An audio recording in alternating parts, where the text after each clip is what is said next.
For you. The spell will keep it from wilting.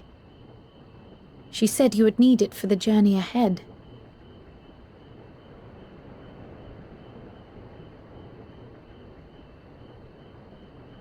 Will you speak with her now? I cannot hope to match Minfilia's clarity, of course, but...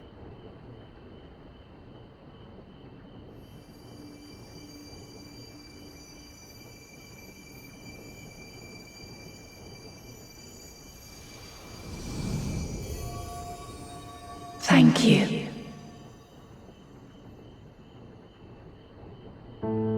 Do not worry. She has lent me her body for only a moment. Just as I could not save the first from the flood of light, it has become arduous for me to interact with the physical world without assistance. Though I might converse with you for a time, the incorporeal form I assumed on the ship would be incapable of casting even the simplest enchantment. It is in the depths of the ethereal sea, the place to which all life returns, where my influence is greatest. After Minfilia's sacrifice on the first, it was to the sea, here in the source, where I ferried her soul. I wished that gentle spirit to find rest in the world she loved so well.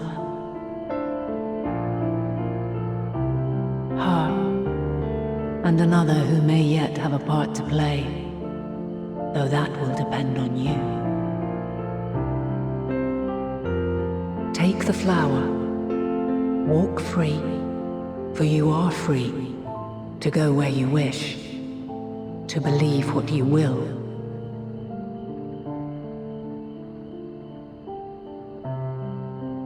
That bloom will be your guide, test and proof of your conviction.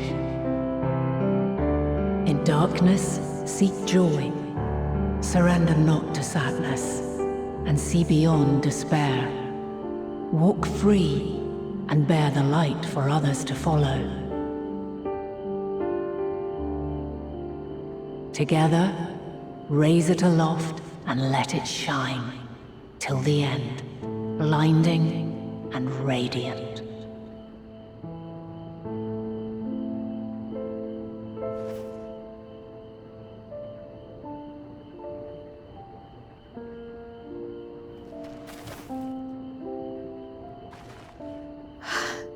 That was all too brief. Already she seems so far away.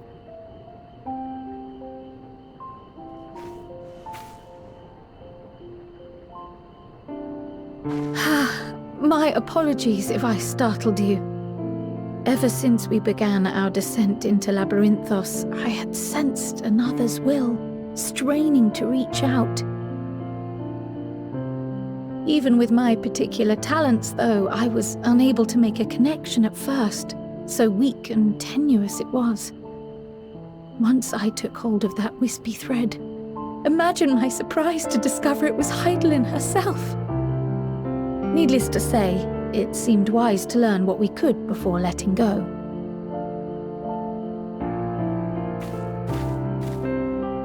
Her answers were more cryptic than I would have liked, but at least she left us with a guide of sorts, that unusual flower.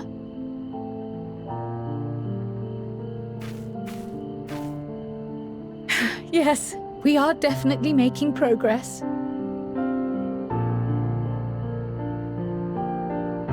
You can't be serious! We've done nothing wrong!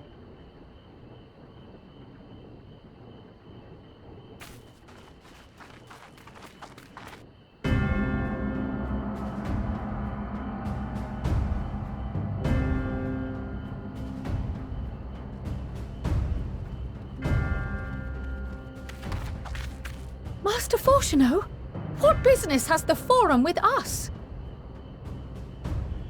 Obstruction and suppression, apparently.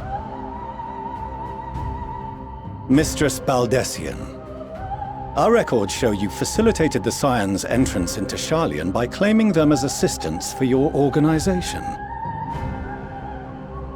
We are aware of your investigations. After alerting the major institutions to the presence of potential troublemakers, we received word from an Archean custodian. A group operating under the auspices of the students, skulking about Labyrinthos and engaging in clandestine behavior. Clandestine? We may not have entered Sharlayan as scions, but we did naught to conceal our identities. Our only purpose in this city is to seek the truth.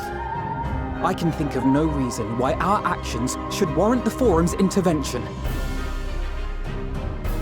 'Tis not our way to discourage the pursuit of knowledge, but the timing of such pursuits must be considered, not to mention their potential impact.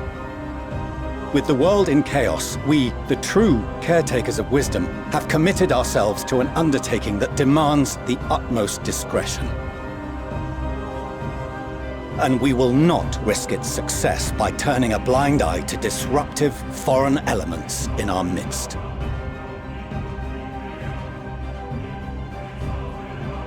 What, then, is to be our fate?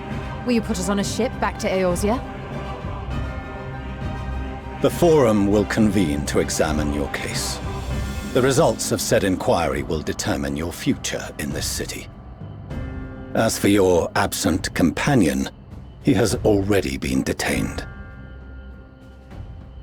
Grah! But why? Is reading a crime now, too? Reading is encouraged, celebrated even. Not, however, of the volumes shelved in the restricted section of the library.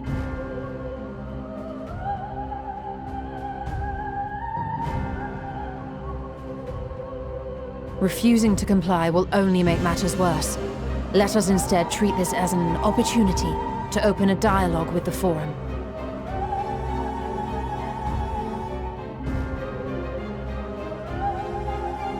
Silence is often one's best defense. I would advise against prolonging the proceedings with frivolous discourse.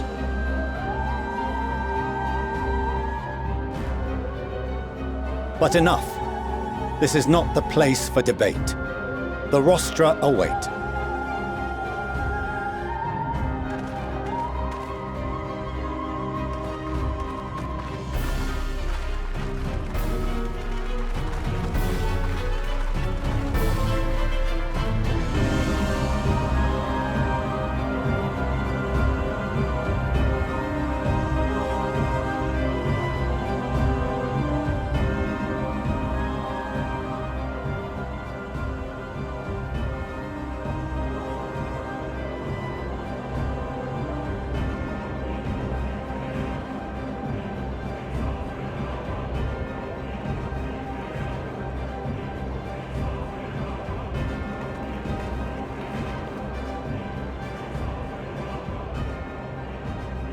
Forgive me. I was careless. We would have been detained regardless. This way, at least, we managed to stay together. I trust your time within the Forbidden Archives was well spent.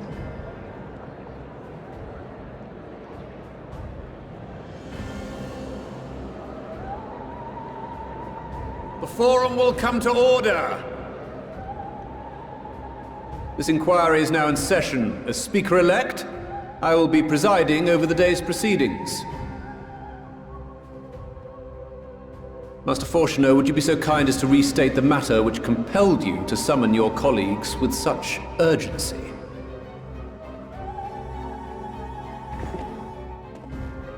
As you are all aware, we recently denied Eorzea's request for Sharlayan assistance.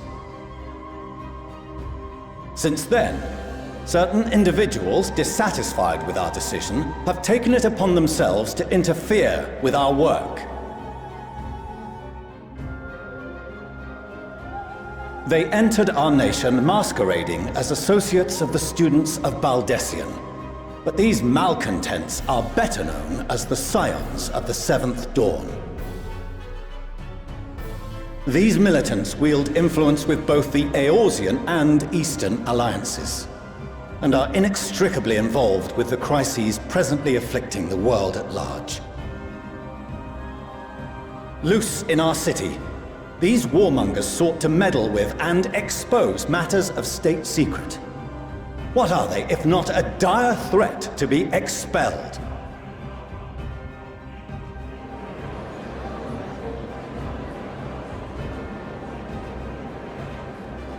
You have tarnished the good name of the students. Galuf would be ashamed.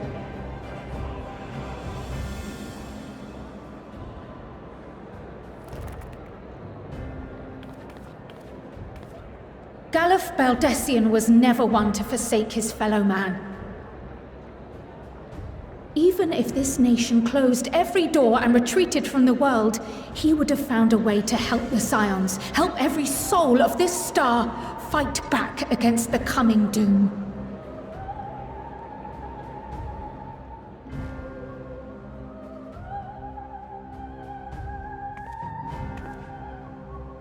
A terrible enemy stands poised to lay waste to all we hold dear. In the face of such madness, Eorzea reached out to Sharlayan, a respected ally, in the hopes of forming a united front. Was your curt dismissal truly the best you could offer? Or are you so preoccupied with your momentous duty of an age long past that even the end of the world is unworthy of your attention?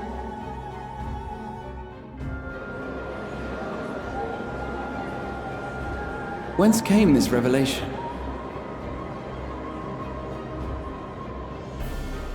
From the mouth of a Forum member within fortuitous earshot. Then it seems your findings support my own.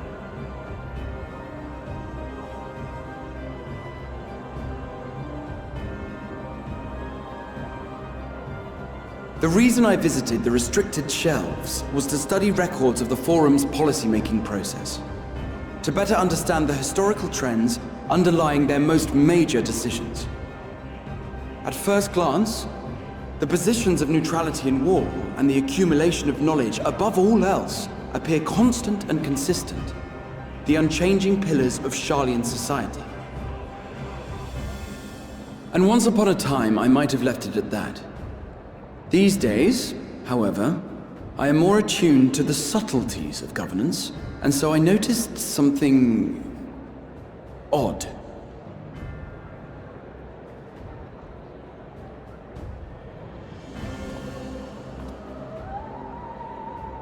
From a particular point in time, the purpose of these policies shifted. No longer was knowledge preserved for the benefit of society. Rather, society was to be gradually reshaped to ensure the preservation of knowledge.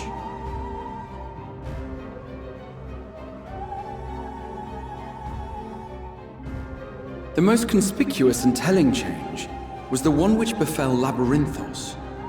Once little more than an oversized storehouse, an enormous allocation of funds saw it transformed into an advanced research and archival facility. I also discovered a fascinating account on the finances of our Dravanian colony. The settlement attracted students from far and wide, and the connections and tuition fees thus acquired were funneled into further improvements for the archives. Now, there is no question that our nation's progress is tied to the acquisition of wisdom. Nevertheless, the vast resources diverted for this purpose borders on the obscene. But returning to the matter of when, our change in course appears to have been made some 270 years ago. The very same period when Sharlayan scholars in the hinterlands began a formal study of the ethereal sea. You found something, did you not? And whatever it was, gave rise to your oh-so-important duty. Mind your tongue, Archon. If you had seen...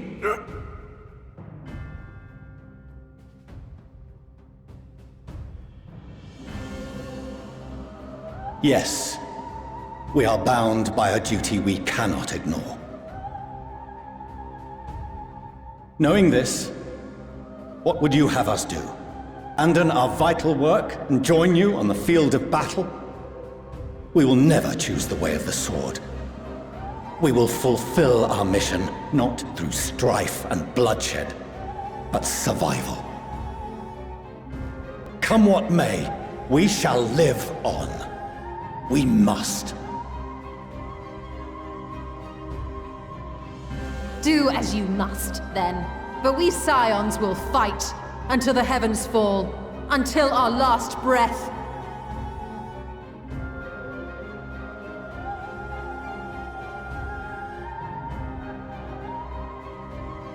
Such misguided zeal.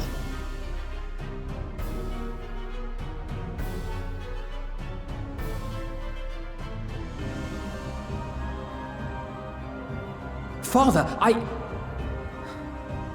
Master Fortuno,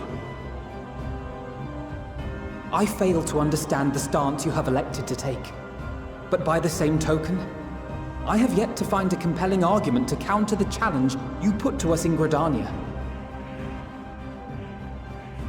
Still, in the midst of my uncertainty,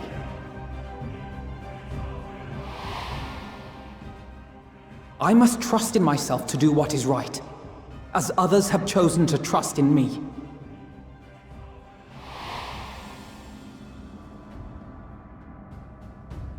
So I will continue, as I always have, weighing the consequences of my every action, and allowing my hope for the future to inform my decisions.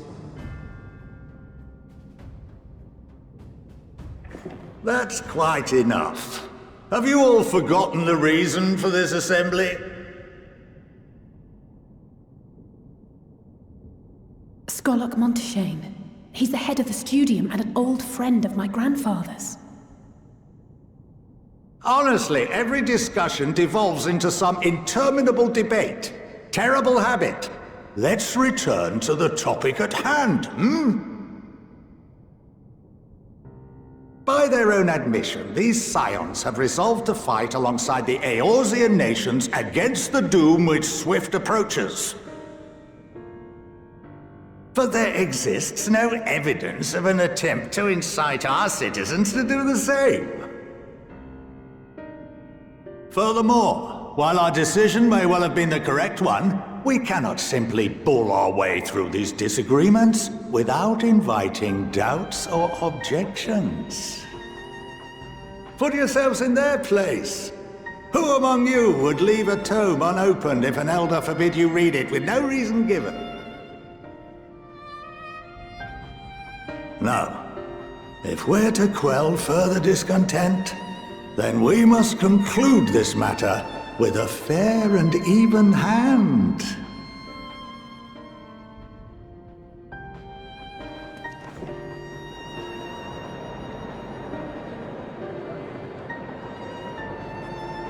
Order! We will have order! Master Monteshane raises some valid points. Keeping such concerns in mind, I propose we enforce the following measures. Until further notice, the students of Baldesion are to cease any and all activities within the domain of Sharlayan. You will also refrain from any further investigation into the Forum's decisions and duties. Failure to comply with these restrictions will result in the immediate expulsion of your Scion associates.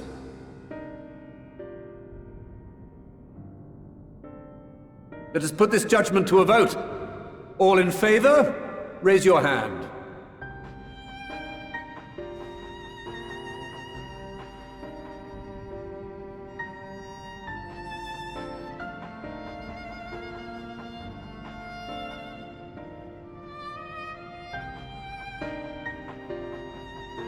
I count 51 for and 48 against.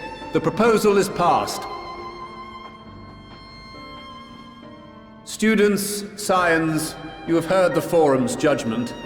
Pray abide by it, or face the consequences.